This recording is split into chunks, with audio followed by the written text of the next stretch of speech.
Olá pessoal, tudo bem com vocês? Bom, hoje vamos dar continuidade então às nossas aulas de metabolismo energético.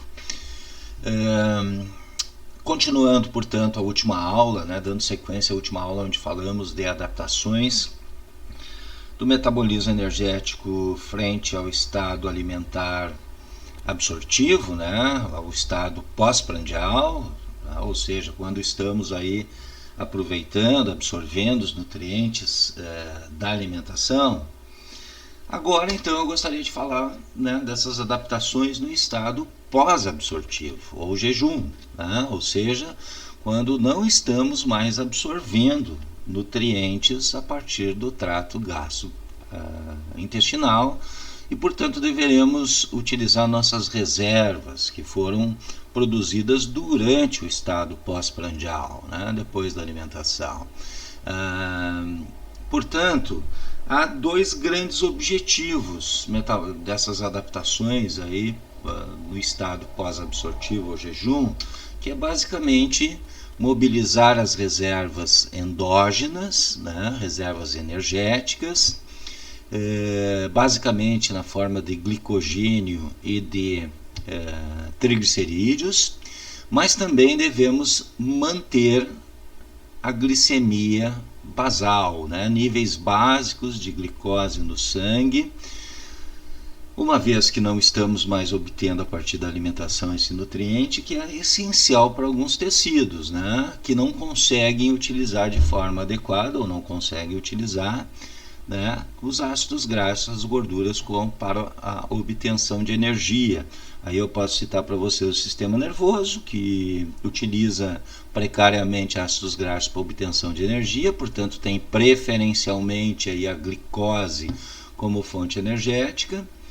E, por exemplo, as hemácias também, que não apresentam mitocôndrias, e, portanto, não há possibilidade de ocorrer a beta-oxidação de ácidos graxos e devem, portanto, fazer a glicólise e a fermentação da glicose, como fonte básica de energia. Entre outros tecidos que têm, então, como a preferência a utilização da glicose para a obtenção de energia. Então, no jejum devemos manter a glicemia.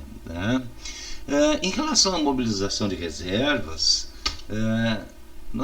existem duas fontes básicas de reservas aí, que foram produzidas durante o estado alimentado, durante o estado absortivo ou pós-prandial, pós-alimentação. Uma fonte é a glicogenólise muscular, ou seja, a quebra do glicogênio armazenado em nível muscular. Essa fonte, então, de glicose como substrato energético, dará origem, então, a moléculas de glicose, mas que vão ser usadas unicamente pelo músculo.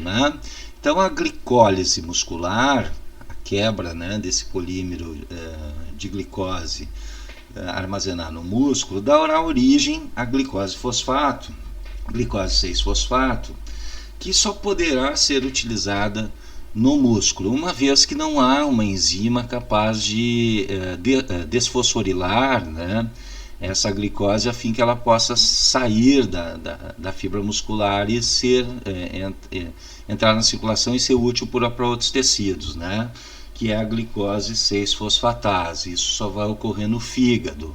Então, necessariamente, a glicose fosfato aí, oriundo da quebra do glicogênio muscular vai entrar na via glicolítica do músculo, dando origem, portanto, como já sabemos, depois de várias etapas, ao piruvato, formando uma pequena quantidade energética, de fato 2 ATPs a partir de cada glicose, durante essas etapas da via glicolítica, e o piruvato, então, dependendo da disponibilidade de oxigênio, vai ser oxidado e descarboxilado ao grupo acetil, que através da coenzima A entrará no ciclo de Krebs. Na falta de disponibilidade suficiente de oxigênio, o piruvato pode ir a lactato, e esse lactato pode servir até como substrato energético em outros tecidos até servir como substrato para a produção de glicose no fígado. Mas essa é outra história que eu já vou contar. Portanto, o músculo utiliza suas reservas de glicose na forma de glicogênio para a obtenção de energia, né? Depois, indo até o grupo acetil, né? Vamos dizer, essa via de oxidação parcial da glicose, né? Que a gente chama de glicólise, formando piruvato e depois sendo descarboxilado ao grupo acetil e entrando então no ciclo de Krebs, onde ocorrerá sucessivas descarboxilações e oxidações, né? Transferindo, portanto, elétrons para a cadeia respiratória para a síntese de ATP, ou seja, para a fosforilação oxidativa, como também nós já discutimos nas aulas anteriores. Em termos de gordura armazenada no tecido adiposo, particularmente, né, durante o jejum nós vamos começar a mobilizar essa gordura, ou seja, fazer a lipólise, a hidrólise de triglicerídeos, particularmente no tecido adiposo, né, que é um tecido fundamentalmente adaptado a armazenar lipídios na forma de triglicerídeos.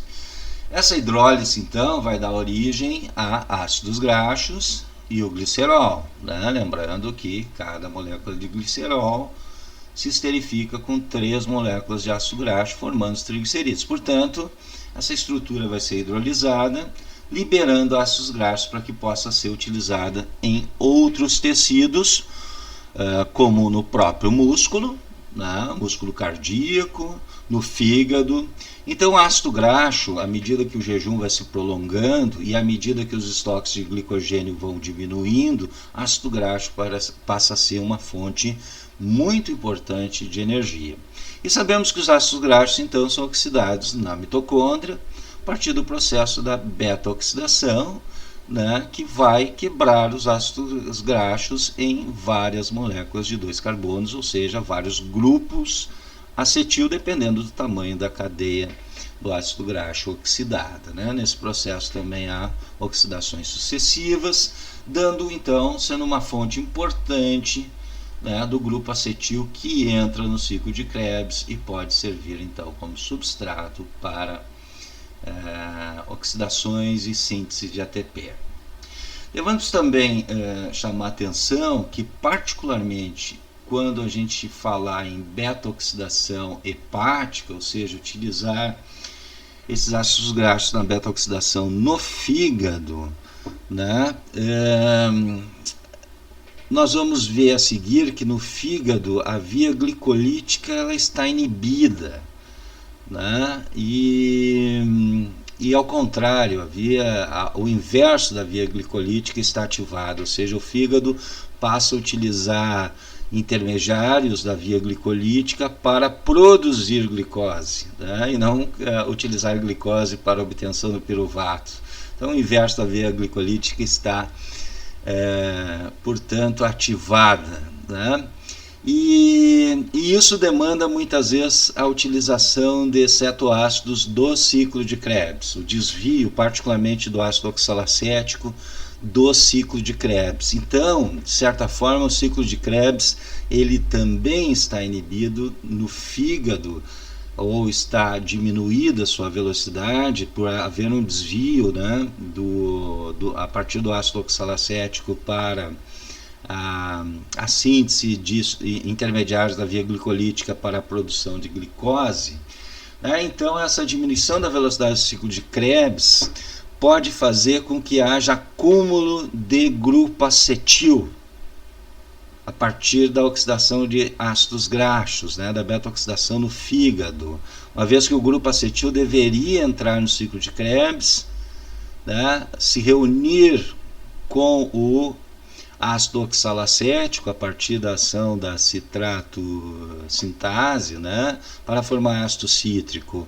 E a possível carência do grupo oxalacético no fígado pode fazer que haja acúmulo do grupo acetil.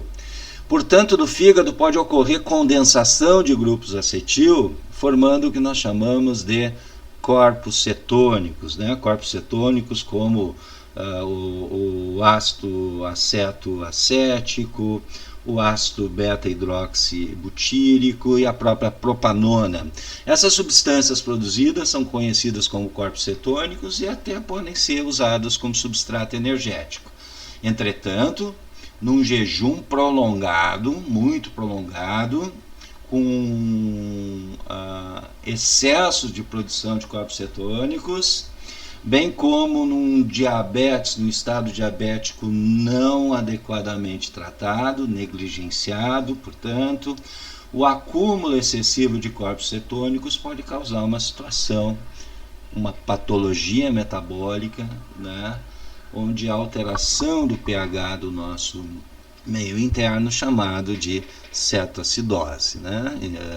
Isso é muito comum no diabetes, onde nós chamamos de cetoacidose diabética, mas num jejum muito prolongado também você pode ter esse tipo de situação. Mas em geral, formação de corpos cetônicos, né, não excessiva pelo fígado durante o jejum, é uma outra fonte de energia. Os próprios corpos cetônicos podem ser usados juntamente com a glicose pelo sistema nervoso para obtenção de energia, uma vez lembrando que o sistema nervoso não usa ácidos graxos ou usa precariamente ácidos graxos como fonte de energia, mas pode usar esses corpos cetônicos como o acetoacetato e o hidróxido butírico, né? Muito bem, portanto, mobilização de energia para o músculo a partir da glicogenólise muscular, a quebra do glicogênio muscular. Essa glicose é usada unicamente pelo músculo, ela não é disponibilizada para o sistema, né, uma vez que não temos aqui uma enzima que desfosforila a glicose, tá? Isso vai ocorrer apenas no fígado. Mas também, né, a mobilização de reservas a partir dos triglicerídeos do tecido adiposo, dando origem então a ácidos graxos que podem servir como substrato energético em outros tecidos a partir da beta-oxidação, bem como o glicerol. Em relação à manutenção da glicemia basal, né, então nós vamos ter que produzir glicose, né, para ou liberar reservas de glicose ou produzir glicose para o sistema, né, para manter a glicemia. E isso ocorre por duas vias. Primeiramente, nós vamos começar a hidrolisar a glicose armazenada na forma de glicogênio no fígado. Então, a glicogenólise hepática. Então, no fígado, essa glicose é produzida a partir da quebra do glicogênio, ela tende a não ser usada na via glicolítica, ser desfosforilada, uma vez, né, que o produto da glicogenólise é a glicose fosfato, então ela é desfosforilada e ela é liberada na circulação e não entra então na via glicolítica. À medida que as fontes de glicose hepáticas, né, vão se esgotando, nós temos que obter uma outra forma de manter a glicemia, né? E essa outra forma é a partir da produção hepática de glicose a partir de substâncias que não são carboidratos, né? Ou seja, a partir não das reservas de glicose, como ocorre na quebra do glicogênio, mas a partir da transformação de substâncias não glicídicas, né, em glicose. Isso nós chamamos de gliconeogênese, ou seja, produção de uma nova glicose. Isso ocorre também particularmente no fígado. Então, as duas grandes fontes de glicose para a circulação, principalmente para a manutenção de substratos energéticos para tecidos nobres como o sistema nervoso, né, será primeiramente a partir da glicogenólise, que é uma quantidade de certa forma limitada de glicose armazenada, né, algumas horas aí de jejum você esgota esse estoque, e uma forma relativamente limitada de produzir glicose a partir de outros substratos não glicídicos é a gliconeogênese hepática. Muito bem, e da onde que são os substratos para... Quem são os principais substratos para a gliconeogênese hepática? São três, basicamente.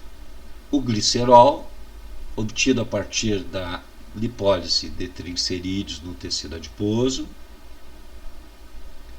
o lactato, né, que é um metabólito do metabolismo anaeróbio, ou seja, da conversão, da redução do piruvato, tá?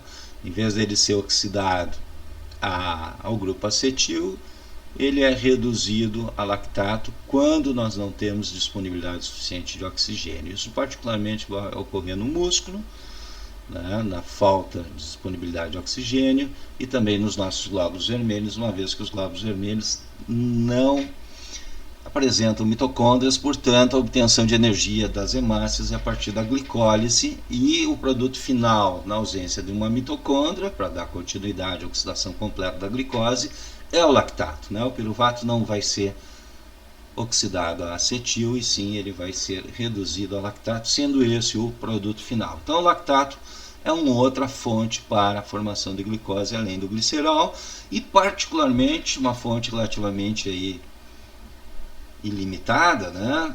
Em função que vem das proteínas, e aí você já começa a pensar em diminuir massa magra, diminuir massa estrutural, que são os aminoácidos, né? E os aminoácidos, eles fazem parte, né, de moléculas estruturais, que são as proteínas. Portanto, no jejum mais prolongado, né, à medida que o jejum se prolonga, nós aumentamos o catabolismo das proteínas, ou seja, a proteólise, principalmente tecidos ricos em proteínas como o próprio músculo, né, liberando aminoácidos para que possam ser utilizados na gliconeogênese hepática. Vamos começar aqui então fazendo um pequeno resuminho aí da rota, né, metabólica para chegar à glicose a partir de aminoácidos. Então, os aminoácidos em nível hepático, para poder se entrar na gliconeogênese, eles primeiramente devem ser desaminados.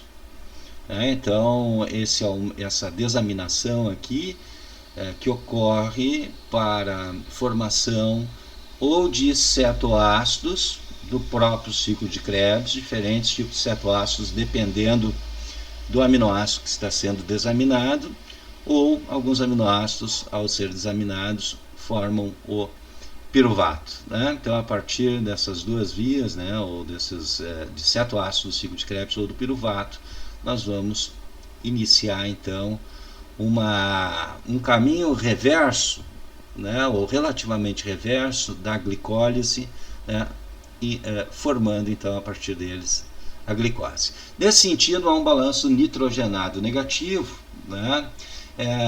Essa amônia formada, ela tende a aumentar então as quantidades de ureia, a síntese de ureia, e portanto a eliminação de nitrogênio a partir da ureia.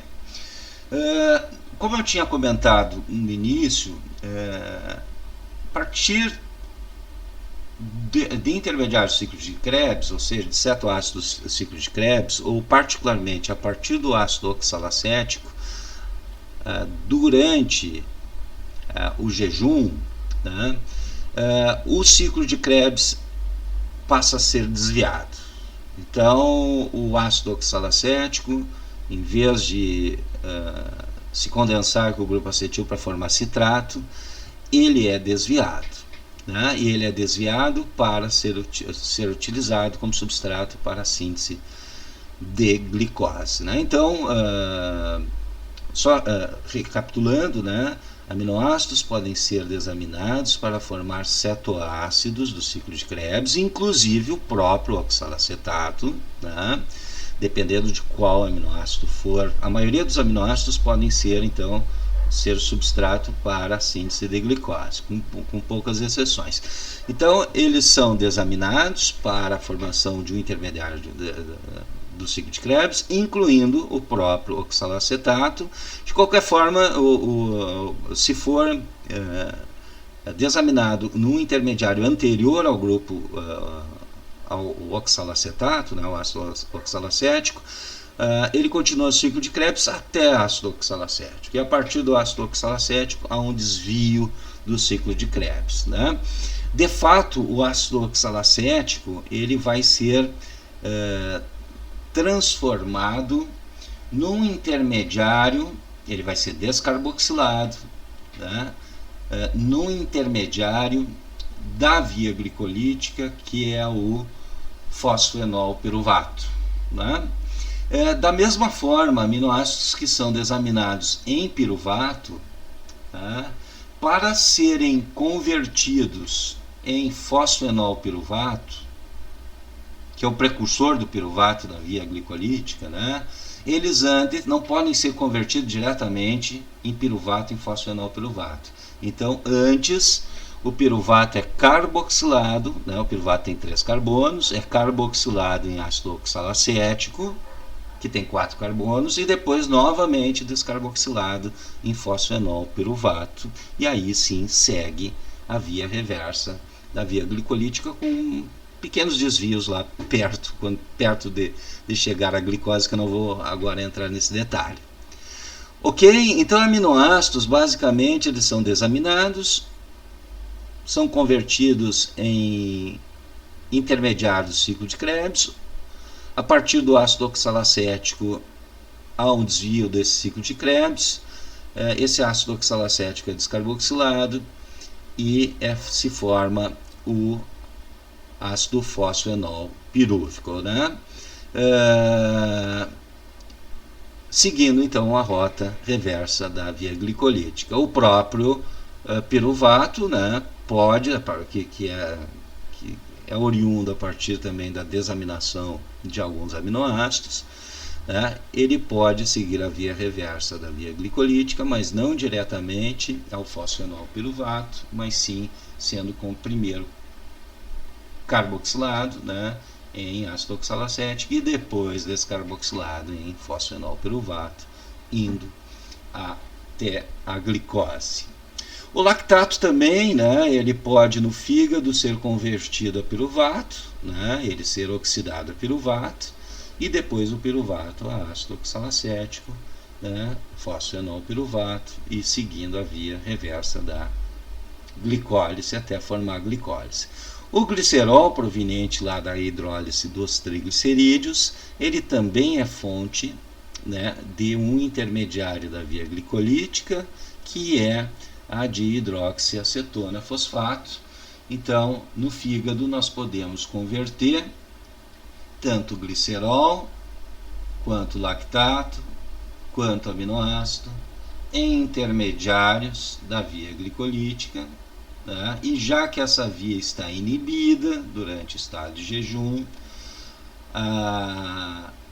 o inverso da via glicolítica está ativada, que nós chamamos de gliconeogênese. Esses intermediários, portanto, vão dar origem à glicose. A glicose fosfato primeiro, glicose 6-fosfato, depois essa glicose 6-fosfato é desfosforilada por aquela enzima que nós não temos no músculo, né, que é a glicose 6-fosfatase, então ela é desfosforilada, permitindo que a glicose fique livre e possa sair através de glúteos, né, de transportadores de glicose, no fígado e entrar na circulação, mantendo, portanto, a nossa glicemia e servindo como substrato energético muito importante para tecidos que usam preferencialmente glicose, particularmente aí a gente chama sempre a atenção dos neurônios do sistema nervoso, particularmente o sistema nervoso central, né? Muito bem. Aqui eu mostro um resuminho dessas adaptações metabólicas, né, falando do metabolismo ativado e dos produtos desse metabolismo, né, e o órgão onde isso está ocorrendo.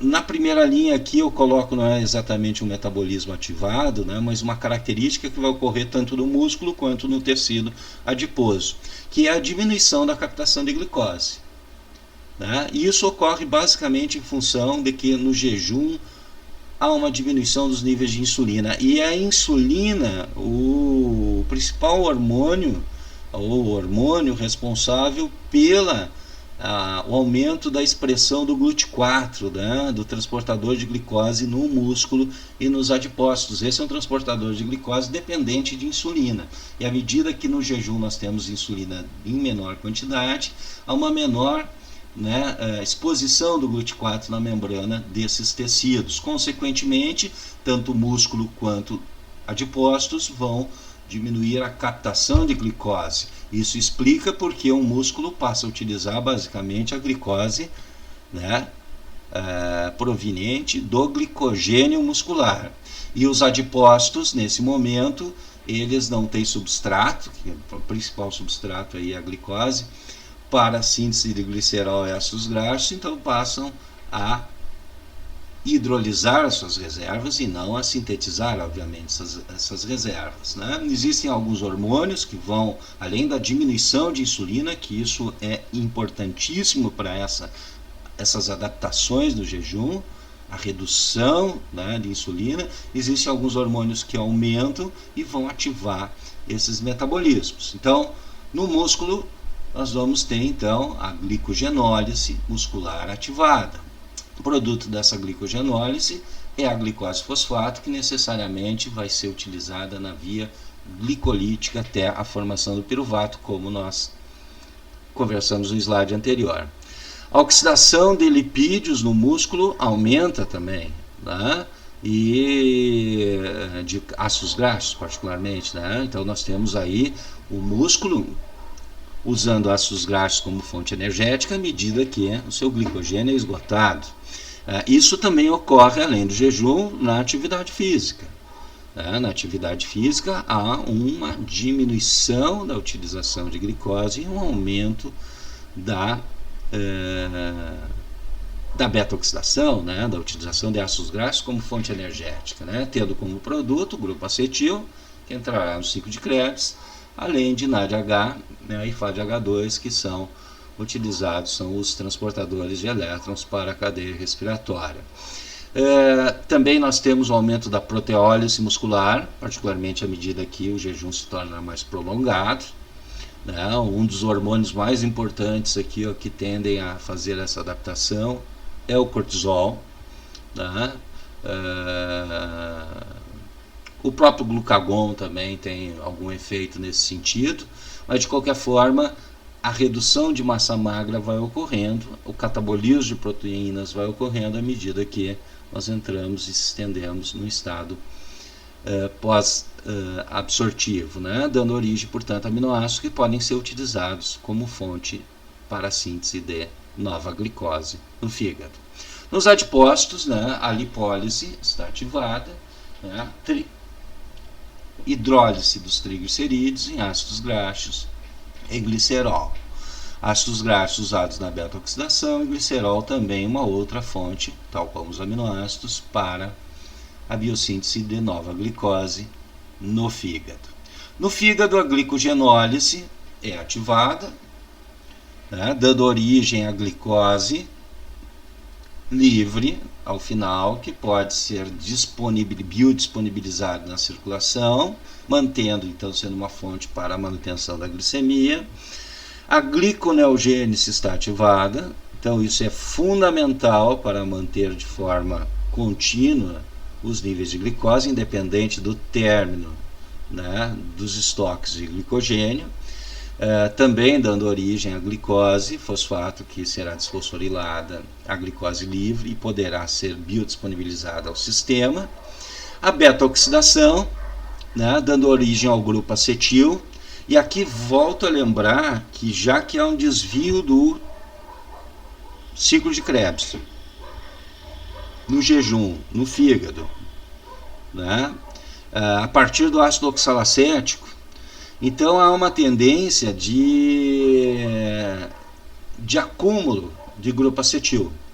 Uma vez que o grupo acetil, através da transferência da coenzima A, né, o grupo acetil aqui proveniente da beta-oxidação, da oxidação de ácidos graxos, pode se acumular porque ele é condensado ao ácido oxalacético para formar o citrato. Então, à medida que nós diminuímos a disponibilidade de ácido oxalacético, pode começar a haver condensação desse grupo acetil no que nós chamamos de corpos cetônicos, né, que são fonte também energética, por exemplo, o sistema nervoso, além da glicose, importantes até fontes, né, porém, seu acúmulo exagerado, seu aumento de concentração maior no sangue pode causar cetoacidose, e isso pode ter um desfecho grave, né, se não tratado, e essa cetogênese exagerada, ela é típica, por exemplo, da carência de insulina ou da falta da ação da insulina,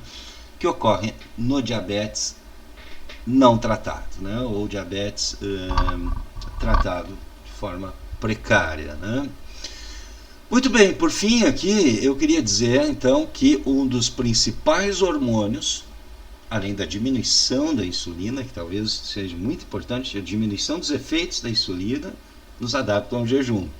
Mas nós temos um hormônio aí contra-regulatório da insulina, também liberado pelo pâncreas, que tem ações então muito adaptativas ao jejum, que é o peptídeo glucagon, né? Produzido então pelas ilhotas e Langerhans, não pelas células beta das ilhotas pancreáticas, mas pelas células alfa, né? E o glucagon então tem vários estímulos para a liberação de glucagon, que estão alguns deles bem associados ao próprio jejum, né? E talvez o estímulo primário que está intimamente associado ao jejum é a diminuição da glicemia. A diminuição da glicemia, ela tanto vai inibir a liberação de insulina quanto aumentar a liberação do glucagon. Aminoácidos também na circulação, alguns aminoácidos podem aumentar a liberação de glucagon, gerando o efeito contrarregulatório à insulina. Alguns hormônios também do próprio trato gastrointestinal, como a colicistocinina e o peptídeo inibidor gástrico, podem também aumentar o nível de glucagon, né?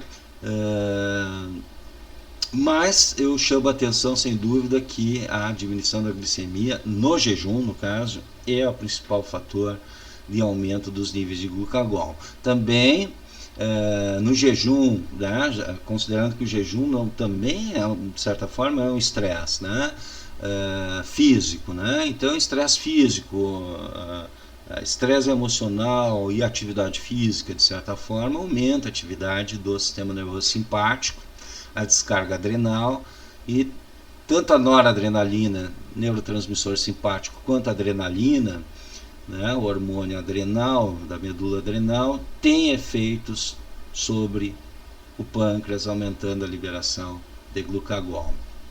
O cortisol também, que é um hormônio que tem, né, pulsos de liberação ao longo do dia, mas sem dúvida pela manhã, após o jejum noturno, é onde ele está em maior nível. E de fato, o hipotálamo, que controla a liberação do ACTH, né,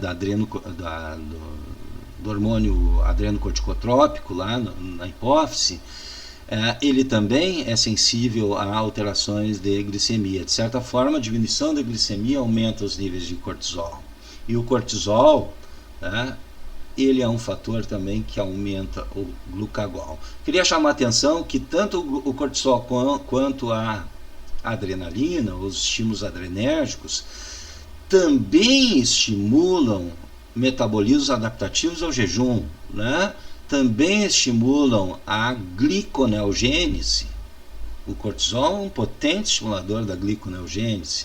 Também estimulam a glicogenólise. Adrenalina e cortisol aumentam a glicogenólise.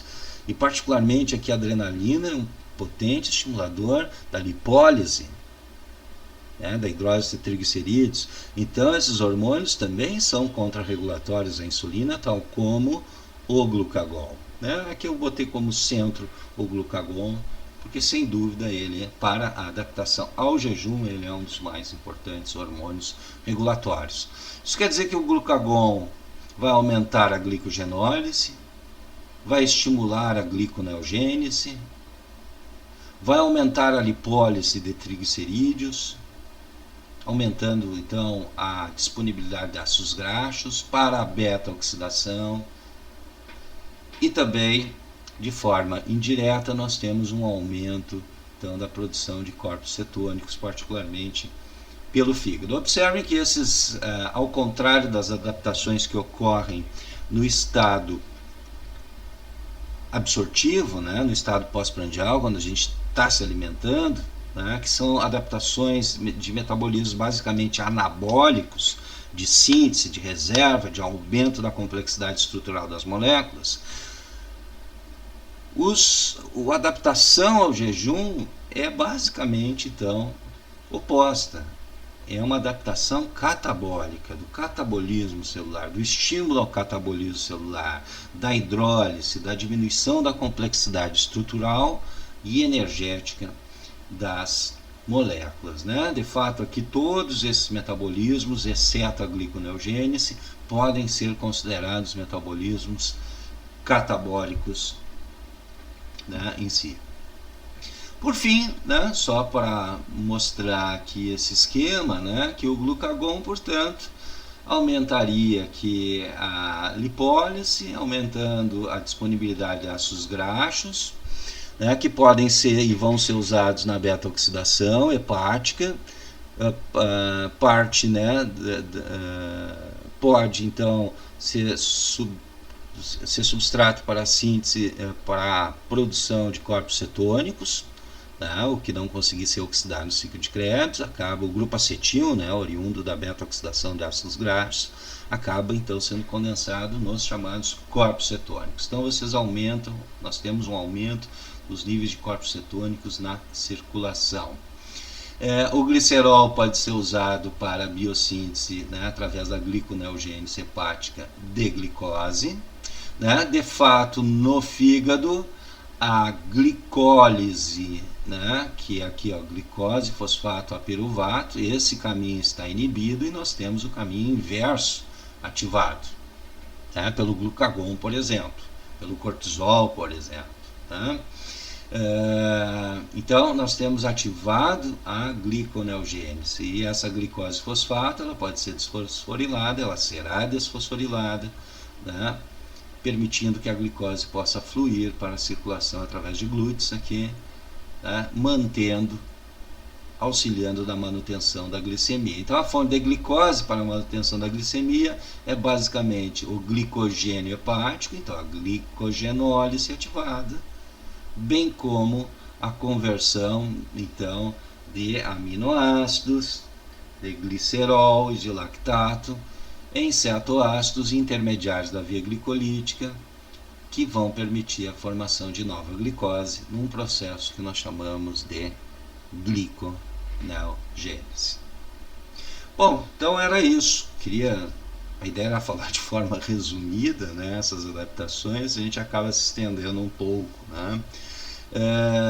Quem quiser então conhecer de forma as etapas bioquímicas dessas rotas todas, tem materiais muito bons na internet aí, e em qualquer bom livro de bioquímica você encontra etapa por etapa, enzima por enzima, os desvios, né, os detalhes que ocorrem durante esses metabolismos, porque a ideia aqui é mostrar de forma mais geral, né, e de forma mais contextualizada diferentes metabolismos que estão ocorrendo em determinada situação. Então essa era a ideia, tá? Espero que vocês tenham gostado, tenham aproveitado, fico à disposição para quaisquer dúvidas aí, só fazer contato, tá bom? Um grande abraço aí, até a próxima.